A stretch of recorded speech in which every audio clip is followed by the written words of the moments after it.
And welcome back, everybody, to some geriatric gaming. Shy Sox fan 11 here. I'm joined by my friend Socrates Jeff, who is in my private match lobby as Jill there. And we are here for a very, very basic beginner's guide to the pig. A very basic beginner's guide to the pig. A couple people on the channel have asked if I would do a pig guide, and we're here to do exactly that. We're just going to go over the very basics of playing the pig, what you need to know, what will come in handy to help you be successful as a pig, at least if you're first starting out, and hopefully this will be some help.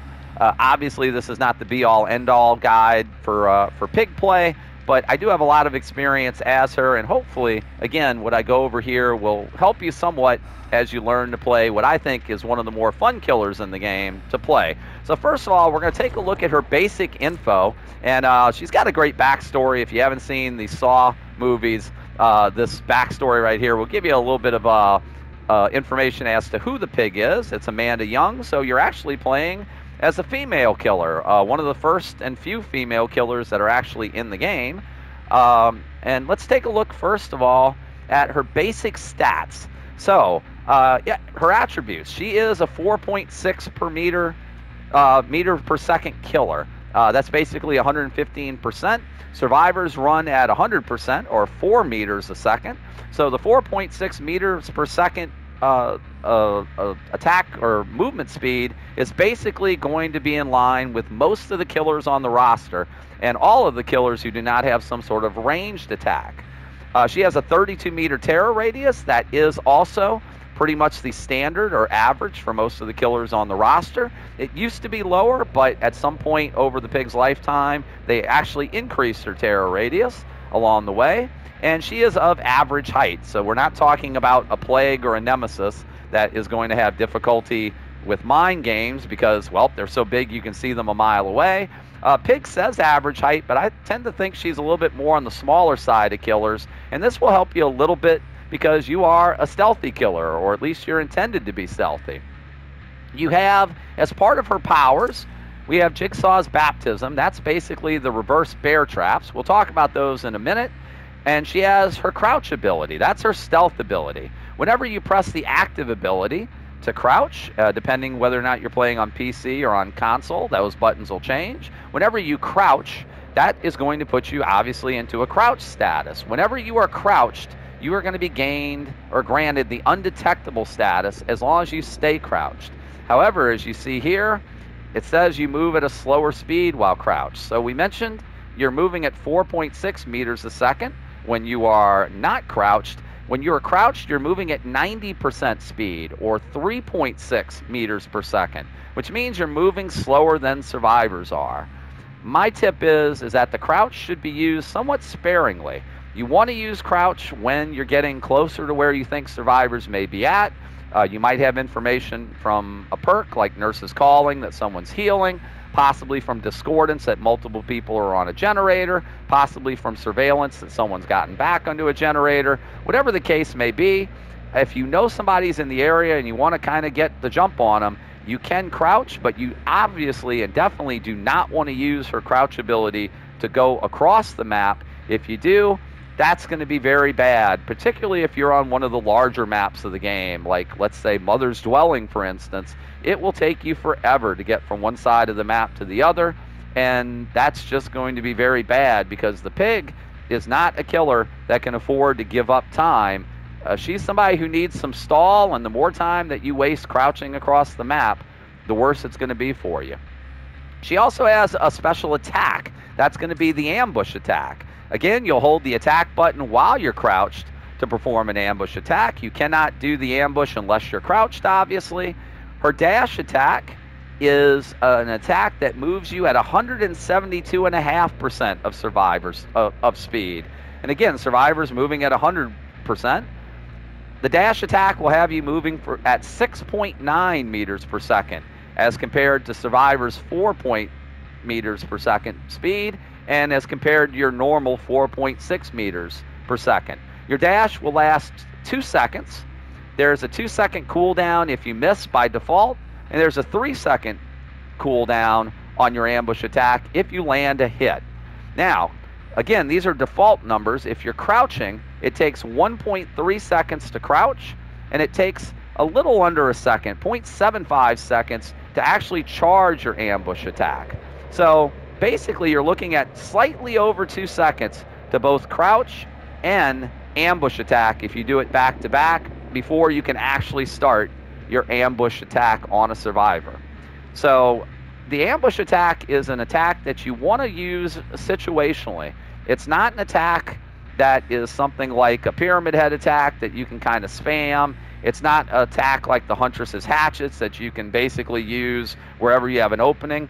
You have to use her attack situationally. And I've seen a lot of people who've talked about playing the pig say that her ambush attack is useless. The people who say that don't play pig enough and don't know or haven't learned how to use her ambush attack properly. That's something that we're going to take a look, and Jeff's going to help us illustrate that here at some point once we go through some more of her basics. But these are the basic things you need to know about her attacks. And like I said, she has her reverse bear traps. She is one of the only killers in the game that has an innate slowdown built into her kit. The reverse bear traps are going to be very important as you play the pig. Knowing when to put them on, knowing how to use them, and how to treat survivors who are wearing them are going to be very key if you're going to be successful while playing with the pig. So we'll move away from her basic abilities, and we're going to take a look at her perks. Her teachable perks, the first one is Hangman's Trick. Basically, whenever somebody begins sabotaging a hook, you'll get a notification. And whenever you're carrying a survivor, you'll see the aura of a survivor within so many meters of a hook. What we're looking at here are the basic teachable ones, not the tier 3, so it's a little bit more than the 2 meters you see there. You really don't need to worry about it. Hangman's Trick is pretty much not just a useless perk on Piggy, but it's a useless perk pretty much on everybody. So this is a perk that, frankly, you should never be running on any killer. So now we'll talk about Piggy's 2 perks that actually are pretty good. We have Surveillance. Surveillance means that whenever somebody is on a generator that was regressing, whenever somebody jumps back onto it, that generator is going to be highlighted. A regressing generator gets highlighted by a white aura. Any interruption on that will mean that the generator will be highlighted by a yellow aura. And I believe on tier 3 that's actually going to be 16 seconds, not the 8 you're seeing here. And noises created by generator repairs are going to be more audible at an additional distance. So you're going to be able to hear people working on a generator more easily. And again, whenever someone gets back onto a generator that's regressing, you'll see that generator highlighted by a yellow aura for a short period of time. This is not a bad perk to run depending what type of build you're running. It pairs up very nicely. It has very good synergy with Ruin. If you chase the survivor off a generator and you have Ruin up, obviously that generator will go to white. As long as that generator is still regressing, it's going to stay white until the generator regresses all the way back to 0. Surveillance is currently bugged, so instead of turning that generator red, it actually turns it yellow again for whatever reason. So if you're playing now, you're going to have to deal with that bug. Hopefully the developers will have it fixed soon, but normally Surveillance will turn it yellow, then it will go back to red, and if a generator completely regresses and no one jumps back on it, it will literally go from white back to red once it gets back down to 0. But this can be good information. Again, you're playing a perk like Ruin, you chase people off a generator, the generator stays white, you're not sure exactly where survivors are, you see the generator go back to yellow. A good strategy to use, and one that I use when I play Pig, is I'll keep an eye out in those instances. If I'm in the neighborhood and I see a gen goes back to yellow and I know someone's gotten back onto it, that's an outstanding time to go ahead and crouch and land a very cheeky hit on a survivor that thinks that you've left the area when you really haven't. Finally, Piggy's last perk is Make Your Choice.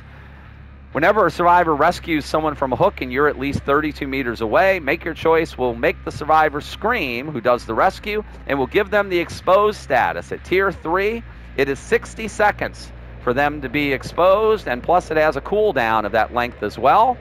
And this is a perk that, while not necessarily good on Piggy, is good on other killers, particularly high mobility killers. I'm not saying you can't run it on Pig. I'm just saying that because Pig does not have great mobility, a lot of times, by the time you get back to the area of the hook, whoever is exposed is more than likely than not will have stealthed away at that point, and you may not have very much good luck finding them and might end up wasting a lot of time. but Make Your Choice is very good on certain high mobility killers. I run it a lot on the Wraith because he has such good mobility when cloaked. It is a good perk, again, somewhat situational. So if we look at Piggy's basic perks, out of these perks, when you play Pig, the only one that I actually run in my Pig build on a normal basis is Surveillance. I'm not saying that you couldn't run Make Your Choice. I am definitely telling you, however, Hangman's Trick should be relegated to the garbage bin. So those are Piggy's basic perks and Piggy's basic attributes. So what we're going to do is we're going to take a look at our loadout, and we're going to talk about different perk builds you can use and some of her add-ons that are actually worth using. So what's the main build I run on Piggy? My main build is going to be built around generator regression because, again, Pig is not a killer that can get a lot of downs quickly like an Oni or like a Hillbilly, perhaps. They're not a killer with great mobility like a Blight. They're not a killer that can ignore basic mechanics of the game like pallets and windows and vaults like a Nurse or a Spirit. She's a basic M1 killer. So she's going to need some help in keeping the game under control. And there's two ways to do that. You can go kind of generator regression Piggy, which is what I tend to play, or you can use basically a slowdown Pig, or you can go more of a battle Pig, which I have sometimes played, not always, but sometimes. And we'll take a look at my loadout, and then we'll take a look at another possible loadout you could run with her. With my loadout, I run Hex Ruin and Hex Undying together, and that's my generator slowdown. Ruin, of course, means that anytime somebody is not repairing a generator, any progress on it will start going away. The gen will immediately regress at 200% of the normal regression speed at tier 3. It is the best regression perk there is as long as the totem stays up. Unfortunately, totem spawns on a lot of maps tend to be, well, frankly, kind of terrible, and Ruin is a little bit of a dice roll. I wouldn't recommend playing this and trying to protect the totems. When you play Ruin, you basically want to get whatever value you can out of it. Anything you get out of it is good, even if they break it within the first minute or two of the match. There is hopefully some regression if you've been able to push people off of generators.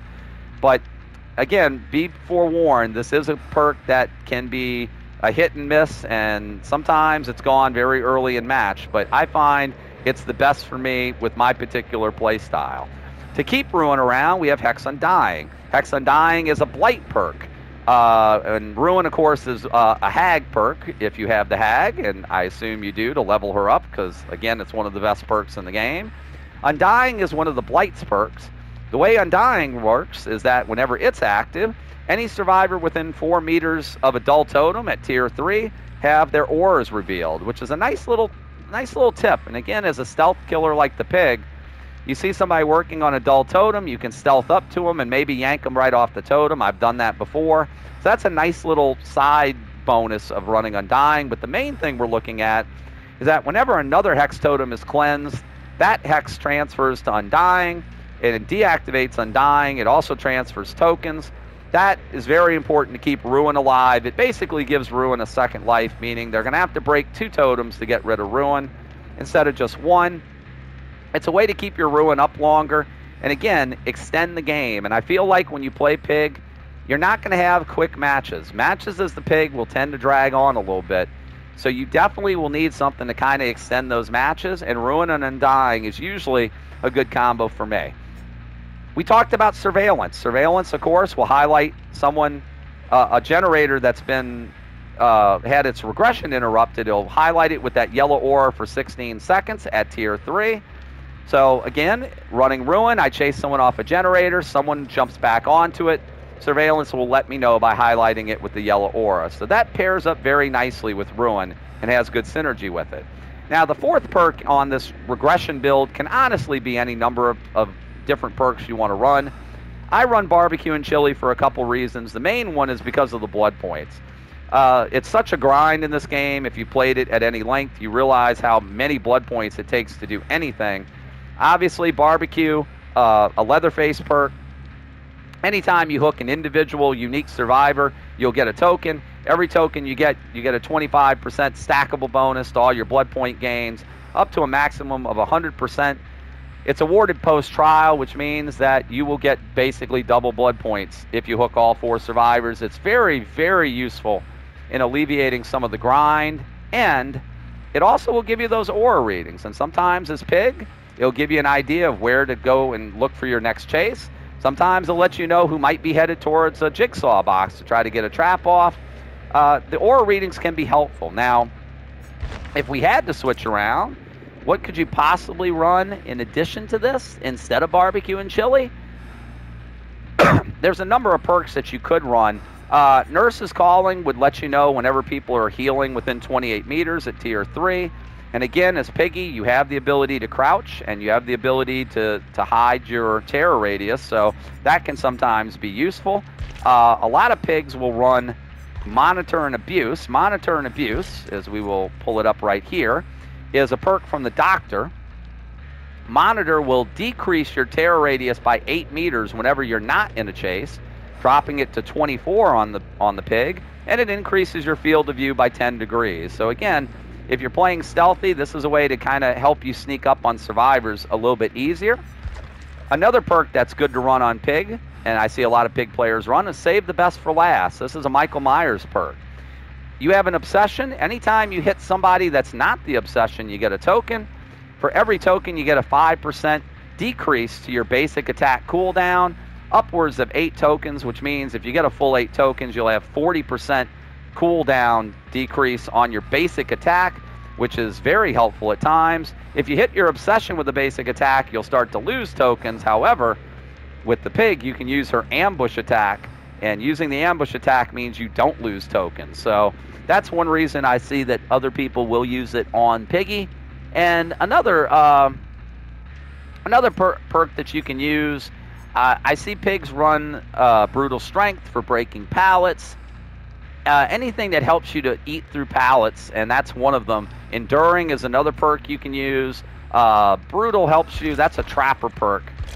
Brutal will help you just to get through pallets a little bit quicker, and as Pig, you will absolutely, and let's find Brutal, you will break pallets 20% faster, as well as kick gens 20% faster, and you're going to eat a lot of pallets as Piggy. Enduring is not a bad perk either. That reduces at tier 3 any pallet stuns by 50%, allows you to shake off the pallet stun, go around the pallet, and get immediately back into chase.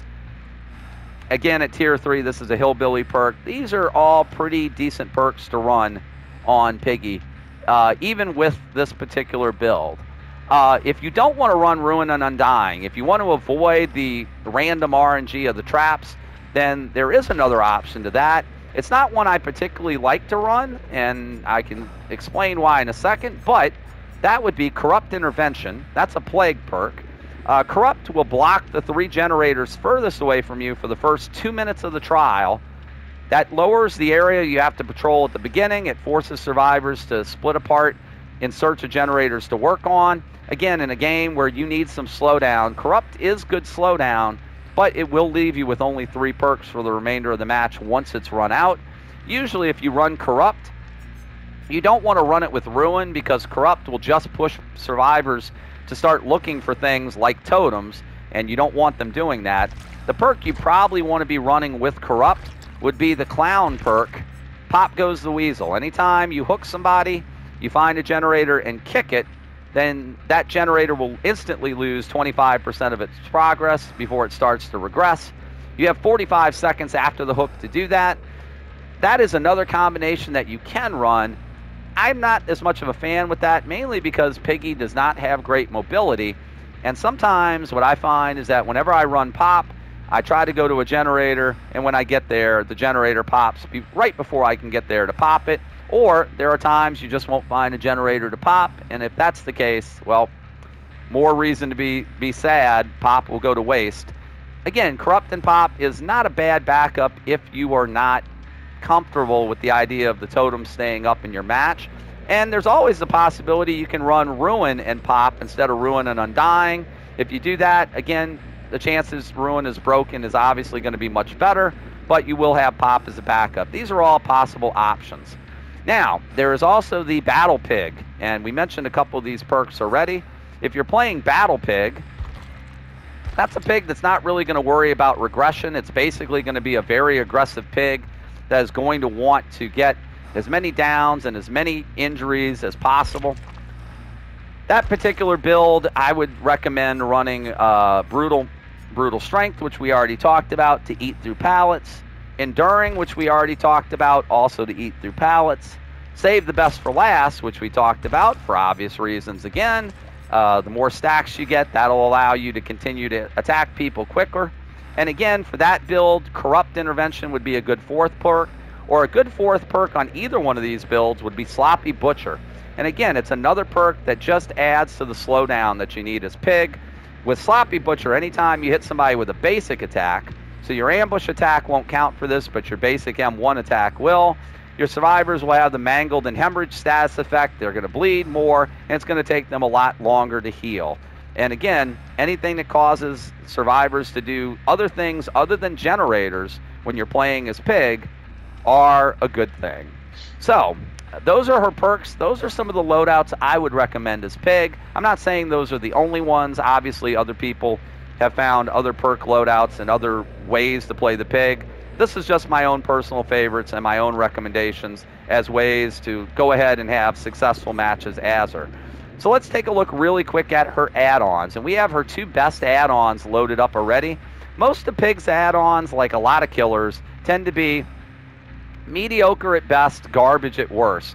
Her best add-on is actually a common. It's the combat straps. It decreases her crouch time.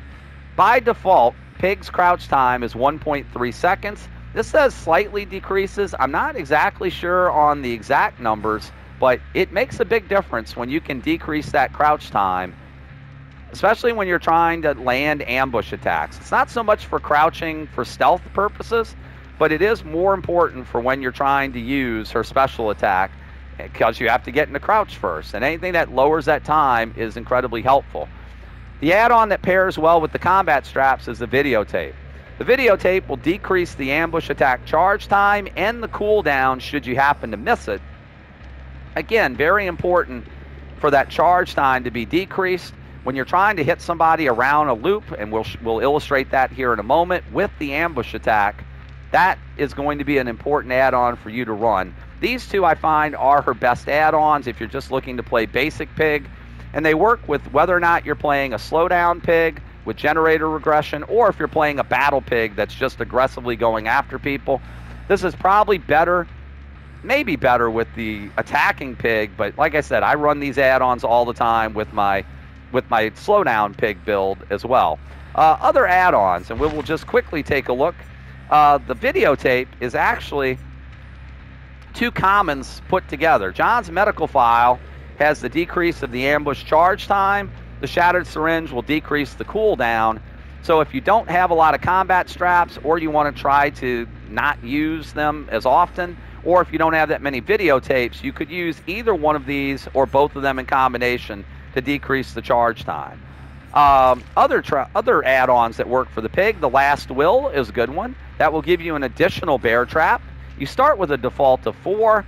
One more will give you a 5th bear trap, and sometimes survivors don't necessarily expect that. But again, bear traps are an important part of your slowdown when you play Pig, so having an extra trap is often not a bad thing. Now, we could talk about her meme add-on and her deadly add-ons. Her deadly add-ons are actually a combination. They are the Tampered Timer and the Crate of Gears. The Tampered Timer moderately reduces the bear trap death timer on any survivor who has one that's active.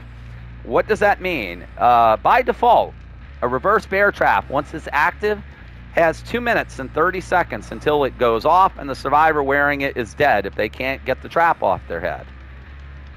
The timer reduces that death timer by a complete 30 seconds, from 2 minutes and 30 seconds down to an even 2 minutes.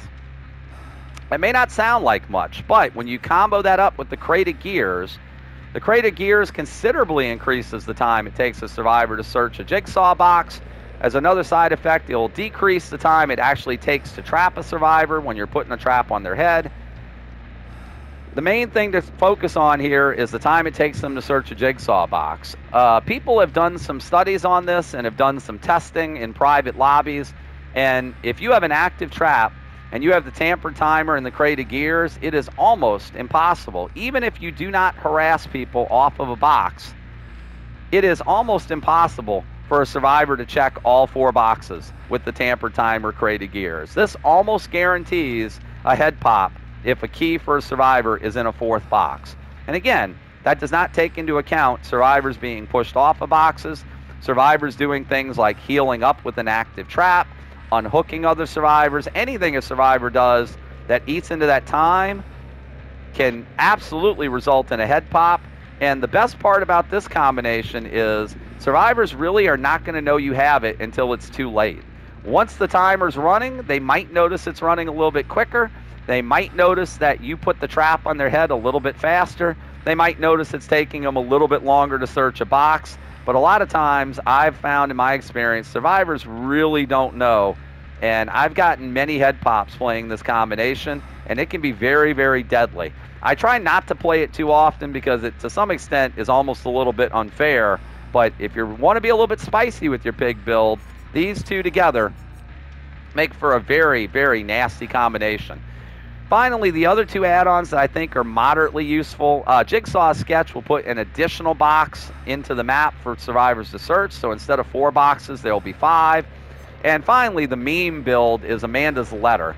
When you use Amanda's Letter, you only get 2 jigsaw boxes on the map, and you only get 1 reverse bear trap unless you're running an add-on to give you additional ones. But Amanda's Letter may actually trump that add-on, so I would not recommend using it with the Last Will, because I don't think it works that way. Amanda's Letter basically removes the traps from her power. But what it does allow you to do is to see the outlines and auras of survivors within 12 meters whenever you are crouched. So it basically gives you free wall hacks. Amanda's Letter is one of those add-ons that, again, is more for a meme build. But if you're going to run it, my recommendation is you absolutely want to send yourselves to an indoor map. When I've done this, I've had the most success on Hawkins. That gives more line-of-sight blockers and is more claustrophobic, I think, than even the other indoor maps are. But it's definitely not going to really be all that helpful on an outdoor map.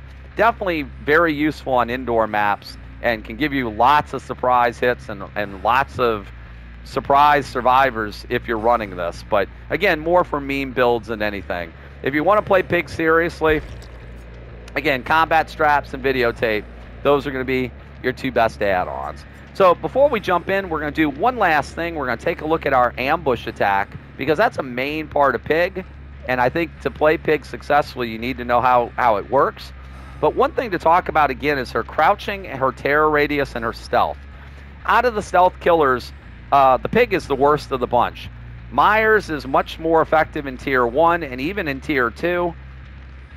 Ghostface can go right into stealth as long as his power is active with no cooldown. He's immediately, his terror radius vanishes, and he stays that way until somebody breaks him out.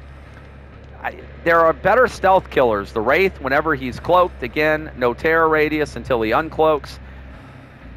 Piggy is not going to be quite the same, but those are things that you have to remember when you play her. Whenever you crouch, the terror radius does not go away immediately. It does take a moment or 2 for that terror radius to fade out. So it's not going to be an immediate one, but it also comes into play when you uncrouch. When you uncrouch, she does not immediately get her terror radius and red stain back. That also comes back gradually. It doesn't take a long time, but it is not immediate. And that can help you on pallet loops when you're trying to use your ambush attack, when you're using your crouch to hide your red stain and where you are. And that's something to remember, again, going forward when you try to use the ambush attack, is that even when you uncrouch, you're not going to immediately get your red stain back. And that might give you a chance to be able to mind game a survivor around a pallet loop, which is what we're going to do now with Jeff. So, again, my buddy Jeff is here, and we are going to head maybe to the right map.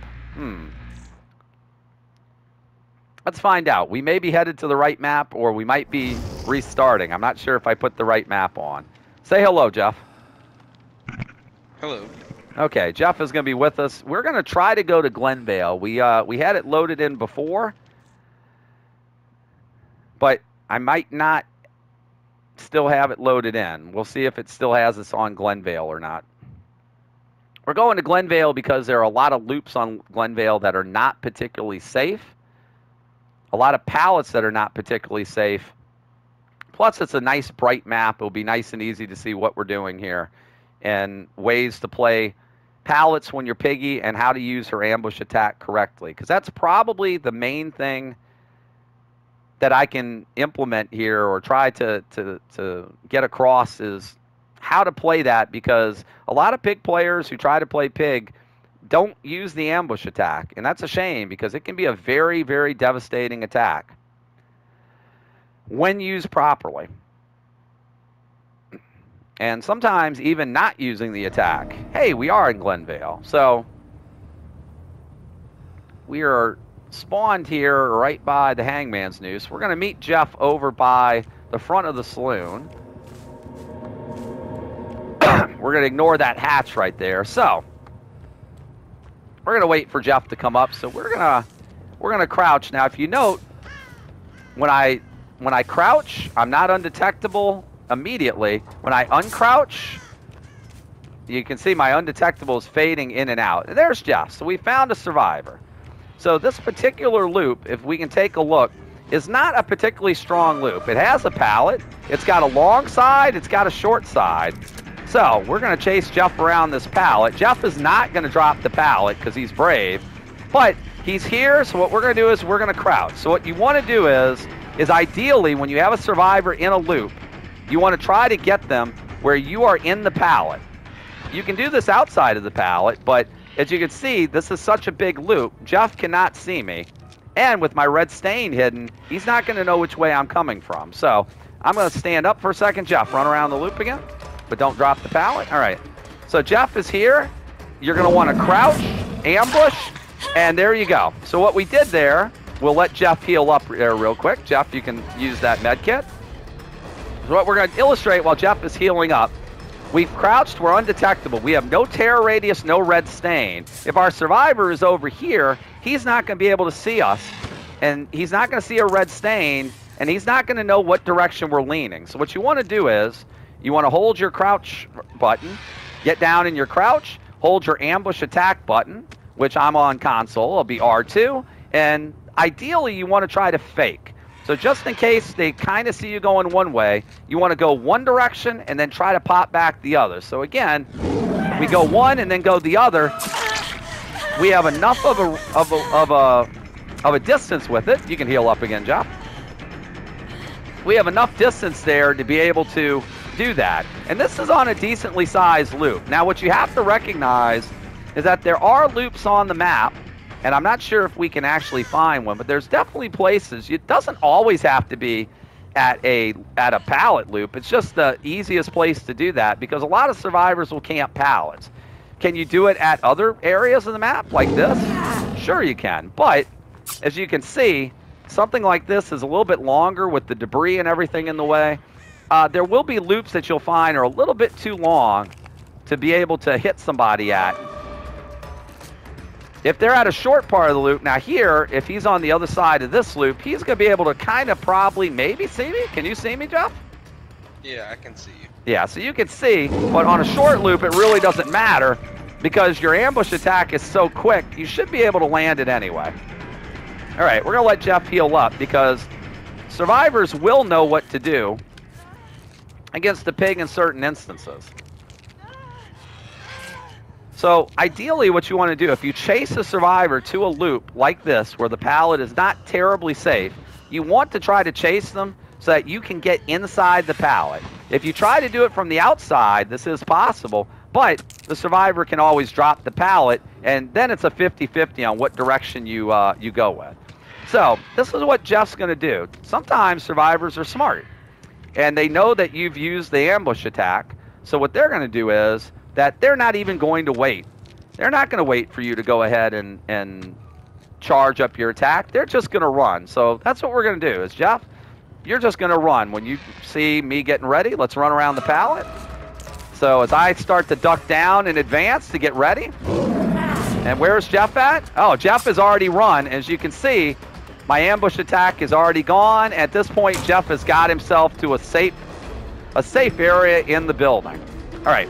Oh yeah, and Jeff could loot me here for a while because we haven't broken these doors. Serve me some drinks, Jeff. This is a good bar here. You're pig bartender here. Okay, let's go back. You want to drink and do this. I don't want to drink when we do this. Yeah, let's go back to the loop. So, how do you handle this? If you have a survivor that's smart enough to know not to stay into a pallet, and a lot of survivors are smart, but there are plenty of survivors, even at red rank, that will get confused when you get to this type of loop and don't know what to do and will kind of just freeze, allowing you to get the hit. And again, we want to point out, what you want to do when chasing is you really want to start crouching as you get to the pallet. So as you're running around the pallet, if we're doing this, you really want to start crouching as you get into the pallet. What you don't want to do is run to the pallet and then crouch, because that will just give the survivor time to run. So what we will do is, what you can do is you can fake the pallet. So let's take a look, or not fake the pallet, fake the roar and fake the ambush attack. So if you look when we're crouched, we'll just stand out in the open. You can make pig noises by just briefly holding your ambush attack, but survivors are conditioned that when they start hearing the roar to run. So let me chase Jeff here again. And this time what we're going to do is we're going to fake it, but we're not going to do that. Instead, well, we're going to miss our attack there, but instead, what we did is Jeff left the pallet. Do you have any heals left in that med kit? Maybe. Maybe. So what we did is we got there, we started to fake, and then immediately we popped up out of stealth, and I short swung my swing there, which if you watch my videos, you know, it's not like I don't do that a lot anyway. Oh, you're still injured. So we'll look at that one more time. So again, if we're chasing our survivor, and they know, and they don't want to drop the pallet, and they're like, all right, we'll just go to another loop. We'll try to go here. We're going to fake them out. Nope. And then we'll get out of stealth, and then they're not going to make the pallet. All right, let's put a hat on your head, Jeff, because now we're going to let you do some gens, and we're going to talk about traps. And that'll be the last thing I think we'll talk to. So let me get you to a gen first. Let's get you to a gen in the corner. We can let you wiggle off. So knowing when to chase people with traps and when not to can be kind of important. So let's say at this point in the match, Jeff is trapped, and we're doing other pig things, and we're chasing other survivors, and Jeff has been unhooked. Now, at this point, Jeff does not have an active trap. What do we not want to do? Well, as a pig player, it's very tempting to come across somebody. Now, at this point, Jeff is, to be fair, is injured. So let's pretend Jeff wasn't injured. If we came across Jeff, we might want to chase him off the gen, which I assume he would leave if this was a normal match. But we don't really want to chase him at this point. More likely than not, he's doing one of two things. If that trap survivor is working on a generator, well, then he's only starting to signal problems, because at some point, he's going to have an active trap. If he's not, if Jeff is going from box to box to get his trap off, and you can see the jigsaw boxes, and again, if you're running a perk like barbecue, you might have a chance to see where he's exactly going. You don't want to chase the guy who's headed to active box to try to get his trap off, because you're wasting time. Your traps are your slowdown. The traps are not designed to kill survivors. They're designed to delay survivors, particularly, again, when you're playing a killer like the pig that has no real slowdown unless you're running perks to do it. This is a case where you just don't want to waste time. Like at this point, Jeff's trap is now active.